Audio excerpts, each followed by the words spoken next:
Hi, so I'm thrilled to be joined today by Brett Leatherman, the Assistant Director for the Cyber Division in the FBI.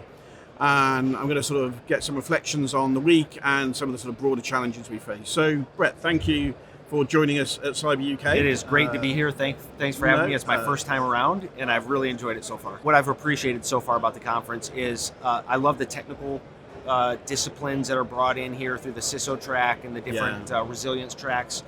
But I really appreciated the outside perspectives brought during some of the opening keynotes. For example, the willful blindness piece I think was incredibly impactful in understanding what we see as cyber practitioners and the import of recognizing that we should all own a piece of that threat was important. And I also think bringing in the International Red Cross, I'm looking forward to that one.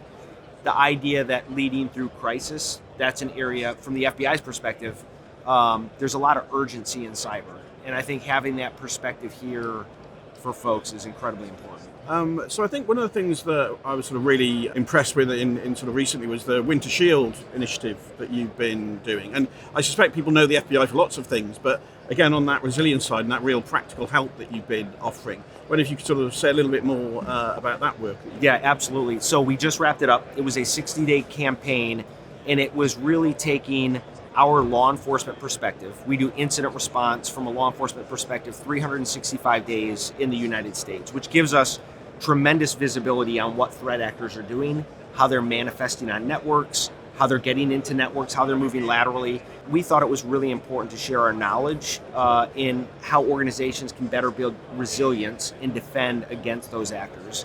So Operation Winter Shield was our effort to do that. And what it did was it took our law enforcement perspective and distilled it into 10 key controls that organizations should pursue based on 99% of the investigations that we run. One of these controls were implicated in the way the bad guys got in the network.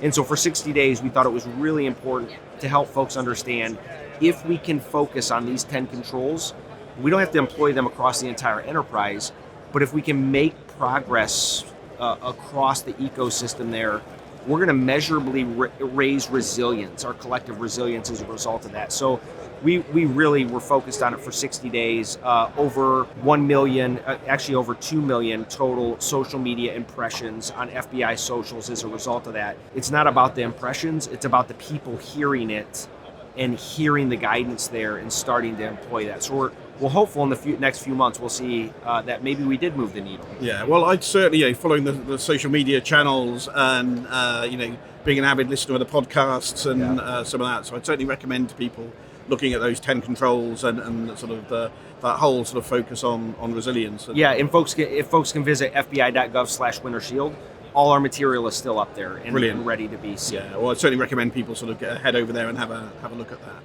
So, I mean, in terms of, we both have a sort of leadership role in understanding the threat, and so, there's probably quite a lot of common threats between us, but how does that sort of landscape look like in the US at the moment from your perspective? Yeah, I think you would agree in our discussions that the threat is accelerating, and it's accelerating in ways that we haven't seen before. I frequently talk about 2025 as kind of the year of edge device exploitation. Year 2026 and 2027 will be the year of edge device exploitation at speed and scale. And that is because of generative AI, agentic artificial intelligence starting to enter the fray. Last year, we've already seen disclosures by frontier AI models saying threat actors, both nation state and criminal, are leveraging their platforms to scale in ways that they were not able to before. So the landscape is escalating in that all the fundamentals we talked about in Operation Winter Shield are increasingly important now because the actors are going to continue to target those end-of-life devices, vulnerabilities in devices at scale if we don't start to build those controls in place. So speed and scale is really the way we're seeing the threat manifest itself now. And that includes both operational technology as well as information technology. So, I mean, you sort of touched on some of the international meetings that we've had this week. I mean, obviously the FBI has sort of huge capabilities and is a global sort of leader in this space. But how important are those sort of international partnerships to you and the FBI? They're vital. They are incredibly important to us. And that's why being able to have the meetings here and connect with my colleagues across the UK, Europe, and elsewhere are important because we conduct what we call joint sequenced operations, where we leverage our law enforcement and our intelligence community authorities in the US to remove capacity and capability from the bad actors in targeting the United Kingdom, the United States, and Europe, our European partners. We do that with our partners. We call them joint sequenced operations because they are joint with our international partners. Increasingly, they're joint with our industry partners. And we sequence our collective visibility and authorities together to have more sustained impact against the bad actors. So working with NCSC, working with the UK intelligence services, working with the law enforcement agencies here in the UK, we have the kind of enduring impact through like Operation Kronos, the lockbit operation, that we couldn't otherwise have alone in the United States. So incredibly important to us.